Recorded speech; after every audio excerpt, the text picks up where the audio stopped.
just would like to announce the official launch ng ating Rice for All program. This is in tandem doon sa existing P29 program natin. So initially, the Rice for All will be available to 4 Kadiwa sites. Sa ngayon, meron na tayong 17. Nagdagdag ulit tayo ng 2. So itong 4 na sites na to ay sa FTI, sa Caloocan, Potrero, Malabon at saka sa Bureau of Plant Industry. Ito yung 4 na sites.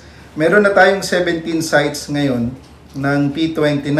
Ito yung sa Bai, sa NIA, sa BPI, FTI sa Taguig, yung PhilFIDA natin sa Las Piñas, yung Parang Cover Gym sa Marikina, Liano sa Caloocan, Valenzuela City, PFCC in Malabon, Nabotas Institute sa Nabotas City, Fortune and BFCT sa Marikina, San Jose del Monte sa Bulacan, Bacoor sa Cavite, San Pedro City Hall sa Laguna, ganun din ang Santa Rosa City Hall, at ngayon meron pang isa uli, Antipolo City. So may dalawang nadagdag, yung Santa Rosa at saka ang Antipolo City.